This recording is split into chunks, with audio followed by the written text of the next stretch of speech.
अस्सलाम वालेकुम। Welcome to Nova's YouTube channel. मैं हूं आपकी होस्ट नासिहा सरदार और जैसे कि आप सबको पता है दैट सीएसएस 2023 का रिजल्ट अनाउंस हो चुका है and Nova has secured 36.2% of the total allocation which shows that Nova has outpaced all other academies this year as well. ख्वाब से ताबीर तक के इस सफ़र में आज मेरे साथ मौजूद है one of the truly inspiring couple who have been capturing the hearts and minds of people across Pakistan. जी मेरे साथ मौजूद है doctor Huzaifa and doctor Hazra.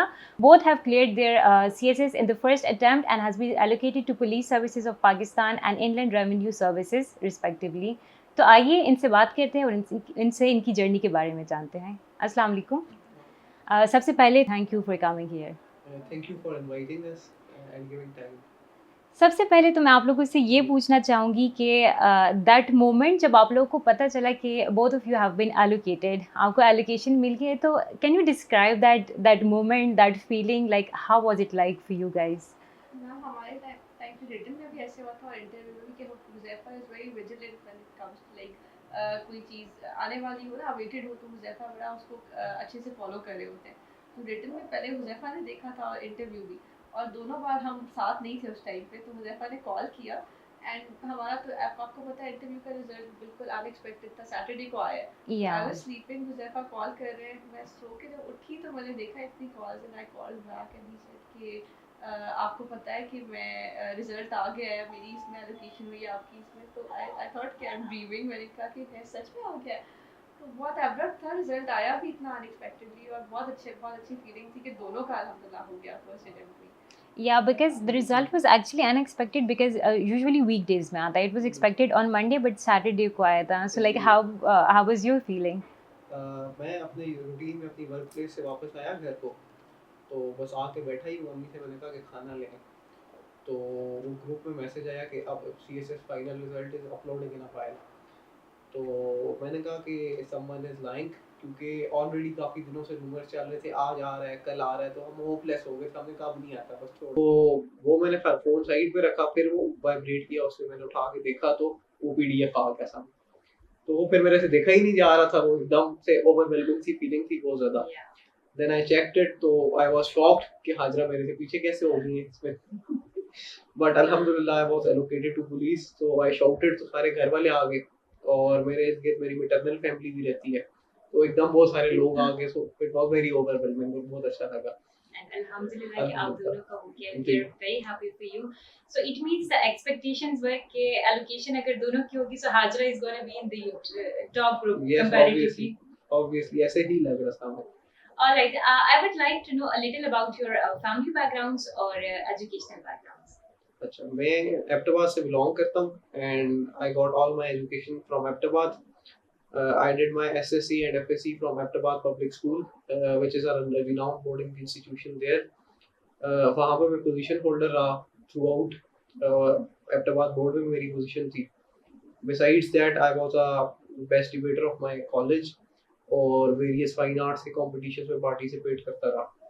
Then I went to Ayub medical college. वहाँ पे भी अल्हम्दुलिल्लाह मेरी डिस्टिंक्शंस आई. Ayubian literary and arts forum एक सोसाइटी है कॉलेज की, उसको मैंने और हाजरा ने को फाउंड किया. वहाँ पे हमने काफ़ी काम किया एक साथ. Then we were very much into social work where, medical camps arrange कराना वो सब कुछ. फिर हाजरा ने एक आइडिया दिया कि उनकी मेंटल हेल्थ ऑर्गेनाइजेशन है एनॉन एसोसिएशन, उसमें हमने काफ़ी काम साथ किया. So this is about Ayub medical college. तो हुआ ये कि मतलब जब से हम लीडरशिप पोजीशन में थे वेरियस, और फिर जब मैं कोविड रिस्पांस टीम का पार्ट था यूपी चीफ हॉस्पिटल का, तो रियलाइज ये हुआ कि आप अगर ज़्यादा इम्पैक्ट क्रिएट कर सकते हैं तो क्लिनिकल साइड से ज़्यादा बेहतर है कि आप पॉलिसी मेकिंग वाले सर्कल्स में हैं. तो बस यही सोच के हमने CSS के जर्नी को परस्यू किया और अल्हम्दुलिल्लाह पे वो हो भी गया. तो बेसिकली ये कि आप ज़्यादा इम्पैक्ट क्रिएट कर सकते हैं सर्विस में आके. मेरा ऐसा है कि मैं भी अहमदाबाद से बिलोंग करती हूँ, मतलब मेरी सारी एजुकेशन अहमदाबाद से ही हुई. Army bird house school and college से मैंने पढ़ा है और मैं भी उधर अपने बोर्ड दोनों में मेरे पास गोल्ड मेडल्स है. और उसके बाद ये है कि मैंने अयूब मेडिकल कॉलेज में मेरा फर्स्ट अटेम्प्ट में एडमिशन हो गया था, और जब उधर गए तो जाहिर बात है मैं बर्ड हाउस से गई थी हुज़ैफा अहमदाबाद पब्लिक स्कूल से, तो हमारे काफ़ी अच्छे एक्सपीरियंसेस लीडरशिप में थे. और वो एक पब्लिक सेक्टर मेडिकल कॉलेज था, तो जब नए नए गए ना तो वहाँ कोई एसेट सोसाइटीज और ये चीज़ें नहीं हमें देखने को मिली. तो हमने वहाँ पे फिर पहले लिटरेरी एंड आर्ट फोरम बनाया, फिर 3-4 सोसाइटीज़ और वहाँ पे पहले बनाई। उसी दौरान यूएनडीपी केपीके गवर्नमेंट की तरफ से हमें केपीके इनोवेशन अवार्ड मिला है, जो ये आपके पास ख्वाजा सराय के राइट्स पे बहुत काम किया मैंने, एसिड विक्टिम्स के लिए बहुत काम किया डेप्लेक्स के साथ, ब्रेस्ट कैंसर के ऊपर अवेयरनेस पे बहुत काम किया। फिर बीच में बीबीसी ने एक हमें अवार्ड दिया था ये प्ले राइटिंग के ऊपर। और फिर उसके बाद मैंने एक एनॉम एसोसिएशन के नाम से मेंटल हेल्थ की एनजीओ बनाई थी, जिसको प्राइम मिनिस्टर इनोवेशन अवार्ड के लिए सेलेक्ट किया गया। नर्स ने उसको ऑनरी ऑफिस दिया था, तो भी अब इंटरनेशनली काफ़ी इम्पैक्ट क्रिएट कर दिया। तो मुझे भी यही रियलाइजेशन थी कि मेरा शायद लीडरशिप रोल्स में ज़्यादा अच्छा पोटेंशियल है और मैं ज़्यादा इम्पैक्ट क्रिएट कर सकती हूँ। तो आई न्यू कि I have to sit for CSS. Huzaifa दे रहे थे तो मेरा दो के हाउस टॉप था, तो मैंने कहा कि नहीं देना, मैंने इनके साथ have to become his class fellow.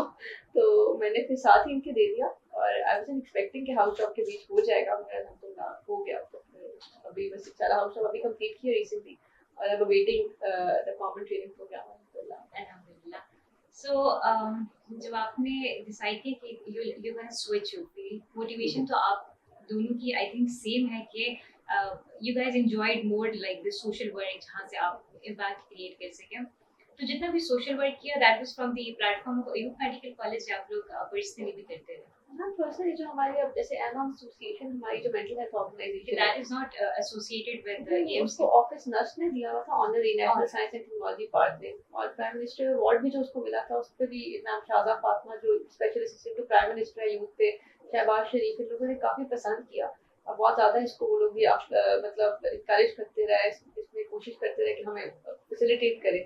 फिर हमारे साथ इंटरनेशनली डॉक्टर उस्मान हमदानी और बहुत सीनियर लोग इंटरनेशनली जो साइकेट्रिस्ट हैं उसमें बीओजीज में हैं, तो ये भी इंडिपेंडेंट है। फिर उसके अलावा मेरा जो काम केपीके इनोवेशन अवार्ड में था वो यूएनडीपी ने मेरा फैसिलिटेट किया था, वो फादर सराउंड में थी, एसिड विक्टिम पे डेप्लेक्स के साथ किया, तो इंडिपेंडेंटली में बहुत काम किया है। Right. So, I really want to ask this question कि you both are doctors by profession. तो जॉब करना साथ में like you're married as well, फिर पर्सनल लाइफ की कमिटमेंट्स, जॉब कमिटमेंट्स, इसके साथ ये सारा कुछ आप लोगों ने कैसे बैलेंस रखा है? Like because when it comes to CSS, it is a competitive examination and it requires a lot of dedication and it requires time, some serious time. सो वो सारी चीज़ें बैलेंस करना, जॉब करना, ऑब्वियसली पर्सनल लाइफ में time देना और फिर साथ में पढ़ाई भी, सो कितना मुश्किल रहा भैया आप लोग? हम एक रोलर कोस्टर ऑफ इमोशंस थी ये जर्नी ना, हम रोते भी थे हंसते भी थे। अच्छी बात ये होती है कि जब आपके साथ एक पार्टनर है जिसके आपके आपके गोल्स जिसके साथ अलाइंड है, जिसके गोल्स के साथ, वो ये होता है कि आप आज रो रहे हो तो मे बी वो स्टेबल मूड में, कल वो रो रहा है तो आप शायद चीज़ ज़्यादा बफर कर सकते हो। तो आप एक ही चीज़ को ना जिंदगी में अपने लिए वीकनेस भी बना सकते हो और स्ट्रेंथ भी बना सकते हो, शेल्टर भी बना सकते हो, अपॉर्चुनिटी भी बना सकते हो। तो मेरा ये ख्याल है कि हमारा रिश्ता हमारे लिए हमेशा से एक अपॉर्चुनिटी, एक स्ट्रेंथ रहा है। हम एक दूसरे के लिए अपनी जो लोस थे उनको बफर करते रहे, जो अपने हाइस थे उसको साथ शेयर करते रहे। तो मुझे तो यही लगा कि ये पार्टनरशिप मेरे लिए बहुत बेनिफिशियल साबित हुई है। मुझे हुज़ैफा ने बहुत फैसिलिटेट किया हर लेवल पे। हम नोट्स मिलके बनाते थे, वॉक्स हम एक दूसरे को दिया करते थे, आउटलाइंस एक दूसरे की चेक करते थे। तो मुझे इसने फैसिलिटेट किया। मुझे बड़ा अजीब लगता है जब कोई कहता है कि was marriage a barrier, was this relationship a barrier, were commitments the barrier? Like, which obviously was not, and you guys have proved it. What would you say on this? बिल्कुल ऐसे ही है, मैं इनकी बात को कैरी करूंगा। और फिर जब हम एक दूसरे के साथ पढ़ रहे होते हैं ना, तो टीचर के सामने वैसे भी बंदे को थोड़ी सी झिझक होती है कि वो जज करेंगे आपको या कोई ऐसी बात होगी। तो हम एक दूसरे की जब एवेल्युएशंस कर रहे थे या एक दूसरे को हम मॉक इंटरव्यूज डेली देते थे ओवर टेलीफोन, तो हमें ये होता था कि ठीक है दोनों एक ही लेवल पे हैं, एक दूसरे को जज भी नहीं करेंगे। तो उस वजह से एक बड़ा अच्छी मतलब अंडरस्टैंडिंग थी हमारे दरमियान। सेकेंडली, अगर आपके रिश्ते में रिस्पेक्ट का एलिमेंट है तो फिर आप कुछ भी साथ कर सकते हैं। अगर ये ड्यूटी पे है, मैं घर पे हूँ, तो शी न्यू कि मैं ये कॉल करेंगी तो आई वुड बी देयर। तो ये चीज़ें थी कि मतलब you know there is a partner which is a phone call away. तो एक सेंस ऑफ सपोर्ट होता है आपको फिर उस वजह से। हमारा वैसे भी ना इस तरह का एक लॉन्ग डिस्टेंस रिलेशनशिप है। मैंने अपनी हाउस जॉब इस्लामाबाद से की है। मैंने आपको बताया कि मेरी 30 आवर्स की ड्यूटी थी। हुज़ैफा अहमदाबाद होते थे उस वक्त। फिर बीच में एक टाइम था हुज़ैफा सुबह 8 बजे जाते थे, रात 11 बजे आते थे। उनकी इतनी मुश्किल ड्यूटीज थी, मैं अपने घर पे होती थी। तो हम लोग ये हमें पता था कि एक बंदा बिल्कुल टूट भी रहा है, वो दूसरे को कॉल करेगा तो अगला एकदम पिक करेगा और वो आपके लिए अवेलेबल होगा आपके मुश्किल वक्तों में। तो हमें अब इतनी आदत हो गई कि अब हमसे डिफरेंट इंटरव्यू में जब ये पूछा जाता है ना कि स्पेशल ट्रेनिंग प्रोग्राम में आपको स्पेशलाइज ट्रेनिंग जो होती है, अपना आप अलग हो गए एक दूसरे से, तो कहते हैं कि नहीं आप ये बताए कि हम कर लेंगे, वो हो जाएगा, आदत होती है। So I would like to ask you कि मेडिकल जब आप पढ़ते हैं आप एक कुछ बिल्कुल एक अलग चीज पढ़ते हैं, बट व्हेन आप जब आप सीएसएस में आते हैं वो सारा सिनेरियो चेंज हो जाता है। आई थिंक एक पैराडाइम शिफ्ट आप उसको कहते हैं। तो स्विच करना because motivation was there and that was internal motivation जो कि बहुत जरूरी है, उसके बगैर तो हो ही नहीं सकता। So internal motivation was there, लेकिन जब आप एक्चुअली उस फील्ड में आते हैं या फिर उस फेज में आते हैं, सो फिर आपको ये रियलाइज कभी हुआ कि जी बिल्कुल, स्टार्ट में ऐसे था कि ये तो फीलिंग कंप्लीटली ऑफ होपलेसनेस हो जाती है या फिर एक चीज मुश्किल लगने लगती है। वैसे तो मैंने सुना है कि डॉक्टर्स के लिए यहाँ इस फील्ड में आना थोड़ा सा इजी हो जाता है बिकॉज उनका अपना स्टेमिना बिल्ड हुआ होता है, but I would like to hear it from you कि आप लोग के लिए स्विच करना तो आसान था because internal motivation was there, but actually इस प्रोसेस को गो थ्रू करना फिर वो कैसा एक्सपीरियंस था? स्टार्ट में तो ऐसे है कि क्योंकि हम बायोलॉजिकल साइंसेस वाले लोग हैं और biological sciences are completely different from social sciences, तो शुरू में तो बिल्कुल कुछ समझ नहीं आती थी और हम ऐसे लोगों को कोसते थे जो ये कहते थे कि डॉक्टर्स के लिए तो बहुत इजी है, आप लोग तो कर लोगे। तो विद टाइम जो है चीज़ों के कॉन्सेप्ट बने, उनकी समझ आने लगी और it took a lot of time. पहले अगर कहीं पर डेमोक्रेसी के वर्ड की समझ नहीं आती थी कि असल इसका कॉन्सेप्ट क्या है, कैपिटलिज्म का वर्ड, बेसिक्स बिल्कुल टर्मिनोलॉजीज का ही आइडिया नहीं था क्योंकि we were very much into the medicine और जो फर्क टाइम मिलता था थोड़ा बहुत वो सोशल वर्क में चला जाता था, तो ऐसा रीडिंग की आदत भी नहीं थी उस वक्त।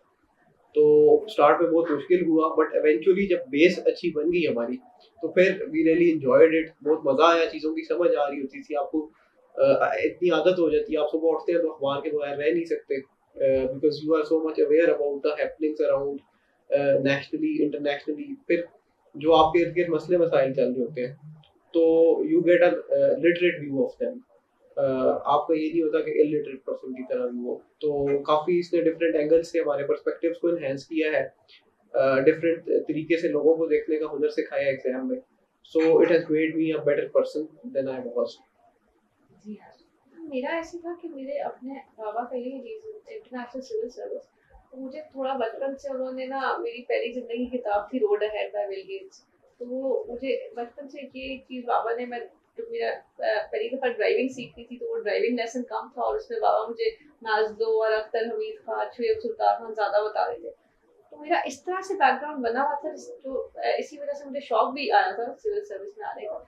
मगर ये है कि ज़ाहिर बात है वही हुज़ैफ़ा वाली बात कि ये जो एग्ज़ाम है ना, ये बहुत टारगेटेड प्रिपरेशन मांगता है। आपको एक लेवल पे आना है, एक मीडियोकर लेवल पे, उससे ऊपर भी आप हो तो आपको उस पे लाना पड़ेगा खुद को, और नीचे हो तब भी आपने उसी पॉइंट पे खुद को लेके आना है।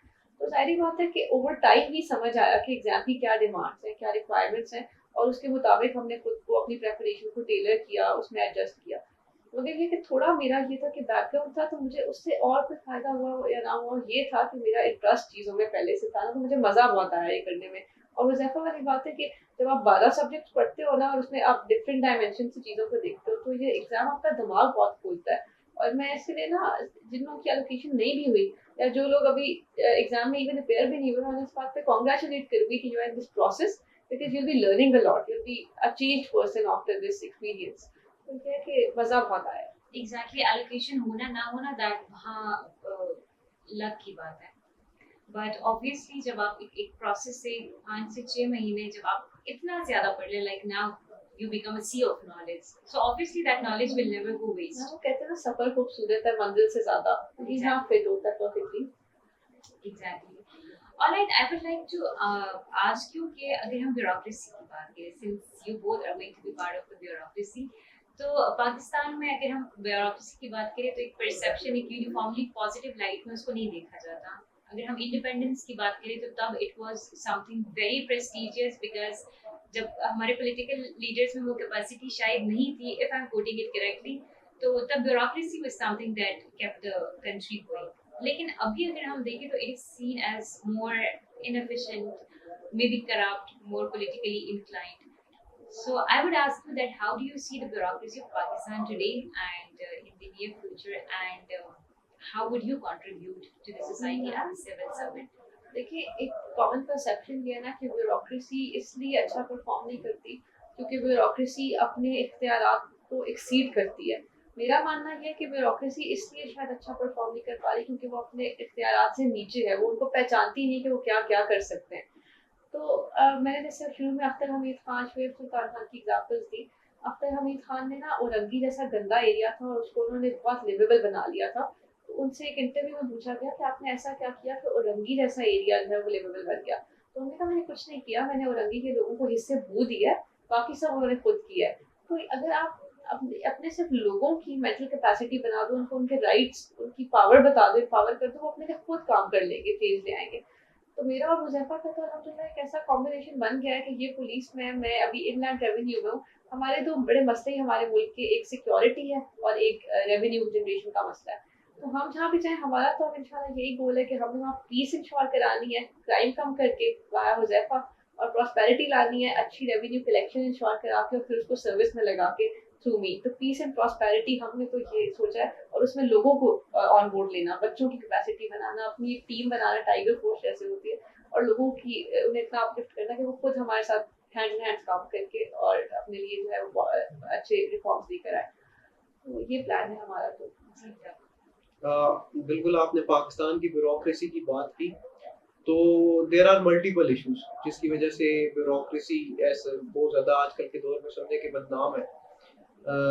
जिसमें यह है कि आप अगर इंडिपेंडेंस से कंपेयर करें तो हमारी पॉपुलेशन एक्सप्लोड हो गई है उसके बाद, फिर हमारा जो इकोनॉमिक क्रंच एक चल रहा है मुसलसल, उस वजह से ब्यूरोक्रेसी को इश्यूज है, रिसोर्सेज उस तरह से अवेलेबल ही नहीं है कि आप अपनी पावर्स को एक्सरसाइज कर सकें। Then obviously there are undue political pressures, और वो हैंडल करना भी एक ब्यूरोक्रेट के लिए इसलिए भी बहुत मुश्किल हो जाता है कि आपकी जॉब सिक्योरिटी, आपकी टेन्योर सिक्योरिटी इन चीज़ों के साथ अटैच्ड होती है। तो इन सब चीज़ों की वजह से, और फिर एक सोशल मीडिया की वजह से अनड्यू नेगेटिव परसेप्शन भी अटैच्ड होती है उस चीज़ के साथ, जो कि मतलब criticism for the sake of criticism आप उसको कह सकते हैं। ऑलराइट, सो एसेज आप लोगों ने कितने लिखे हैं? बिकॉज इट्स रिटन एग्जामिनेशन, और लिखने के लिए you need to have a lot of content in your mind. तो वो कंटेंट कलेक्ट करना, फैक्ट्स बुक बनाना, जैसे मैं सुनती हूँ कुछ वीडियोस भी आपकी डॉक्टर हाजरा की वीडियोस देखी है। So like what should be the approach of an aspirant towards that, the strategy that worked best for you? इस तरह के ऐसे में थोड़ी सी हम दोनों की स्ट्रेटजी वाज डिफरेंट।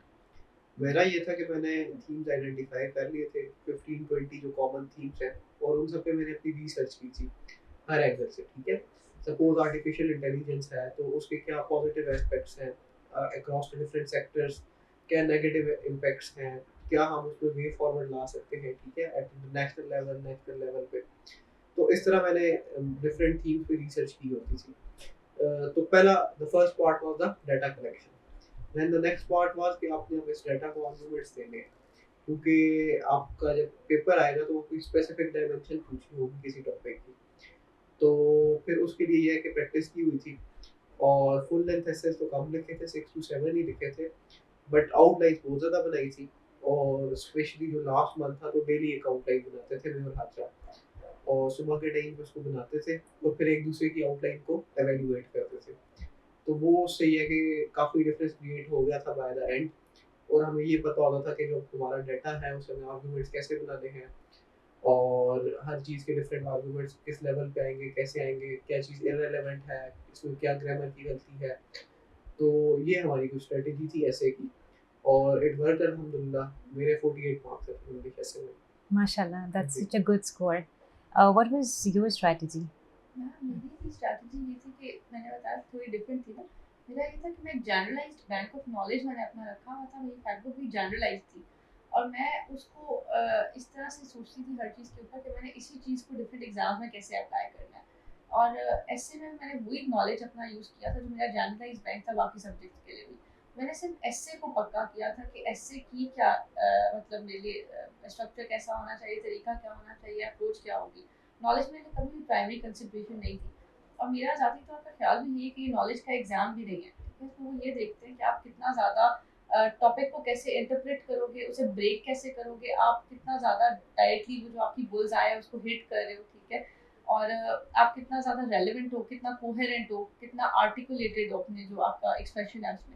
तो मैंने उन चीज़ों को प्रैक्टिस किया था, और I think it also work for me. मैंने कोई टॉपिक वाइज रिसर्च नहीं की, स्पेसिफिक नहीं की, स्कोर हमारा सेम ही है। राइट। इट वर्क तो ये कि अपना अपना तरीका है, पर मुझे पर्सनली यही लगता है कि ऐसे खुद सीखने की चीज़ है, और ऐसे में वो आपकी कुछ स्किल्स चेक कर रहे होते हैं rather than your knowledge.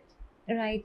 जैसे कि हुज़ैफ़ा आपने एवैल्यूएशन की बात की, so evaluation when it comes to CSS preparation evaluation बहुत ज़रूरी है बिकॉज़ जब तक आपको फीडबैक नहीं मिलता यू नेवर नो कि आपकी स्ट्रेंथ क्या है, कहाँ पे आपने इम्प्रूव करना है। सो एवैल्यूएशंस आप एक दूसरे की तो करते रहें, बट क्या आपने कोई स्पेसिफिक एवैल्यूएटर भी था जिनसे आप करवाते थे किसी? मल्टीपल पलों में तकरीबन सब सही है। अगर आप एक किसी के साथ लग जाओ तो आई थिंक वो फिर आप मतलब मल्टीपल ओपिनियंस लेने चाहिए ना। और ज़रूरी नहीं कि कोई प्रोफेशनली, आप अपने घर में कोई आपको लगता है कोई ऐसा आपके घर में बंदा है जो समझता है सब्जेक्ट को, या इवन कभी-कभार नॉट ऑलवेज़ कि आप सिर्फ उस पे रिलाई करो होली एंड सोली।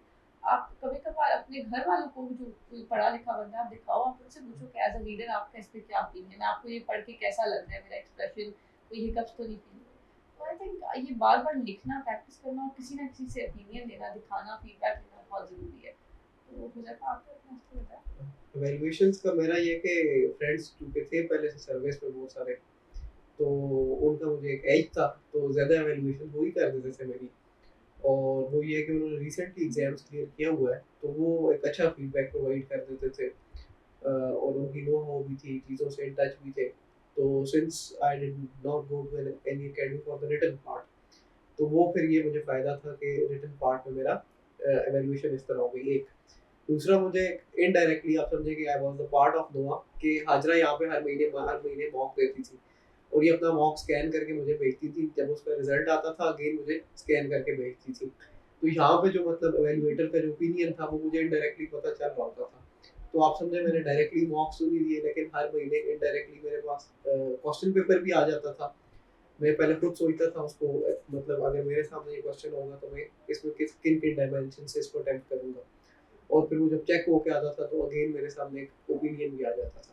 इनडायरेक्टली मेरी इवैल्यूएशन उस तरह भी होती थी। मुझे याद है मॉक खत्म होता था ना, तो बीच में सारे देखा करते थे मुड़ के। मॉक खत्म होते ही ना फ़ोन मेरा रिंग करता था कि जल्दी भेजे ना। फिर उसी वक़्त अंदर ही कैम स्कैनर से स्कैन करके मुझे फिर सबमिट करा देना होता है। या तो मुझसे इतना वो बेचारे, आप लोगों ने खैर कोऑपरेट भी बहुत किया, तो इतना वो तंग होते थे बेचारे ना कि हमें आपकी वज़ह से डाँट पड़ेगी, हमने लॉक करना है रूम और आप खड़ी होके स्कैन करती रहती हैं ना।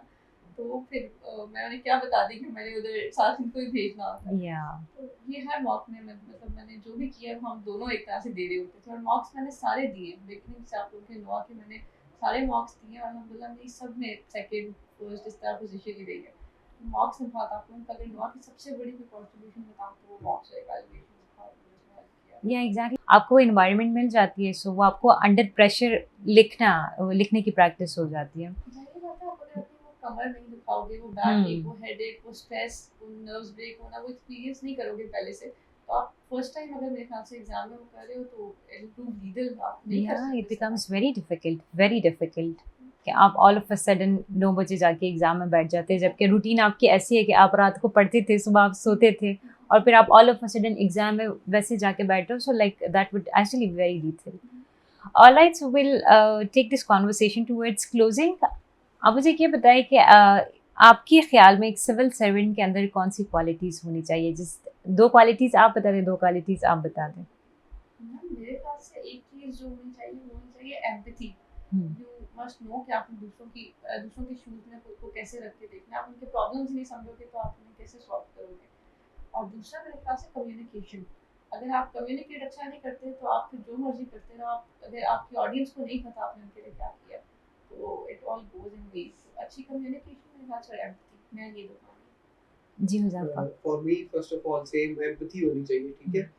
क्योंकि हमारी जो सोसाइटी है यहाँ पे सोशो इकोनॉमिक कंडीशंस लोगों की इतनी अच्छी नहीं है और जब आप उनकी सफरिंग्स को जिस वक्त तक रियलाइज नहीं करेंगे तो फिर बंद कमरों में बैठ के आप उनके मसाइल को भी उस तरह से हल नहीं कर पाएंगे। हुँ, और मेरे ख्याल में मेडिसिन ने हमें एक एडेड एडवांटेज दिया है कि हम जो यूनिवर्सिटी लाइफ होती है उसमें स्टूडेंट्स एक बबल में रह रहे होते हैं, तो we came out of that bubble very early जब थर्ड ईयर में हमारे वार्ड स्टार्ट हुए और आप वार्ड्स में जाके देखते हैं लोगों की सफरिंग को। और स्पेशली अगर आप किसी गवर्नमेंट सेक्टर के हॉस्पिटल में हैं तो वो फिर lower strata lower socio economic conditions के लोग होते हैं, तो आपके अंदर वो फीलिंग्स ऑफ एम्पैथी वैसे ही डेवलप हो जाती है।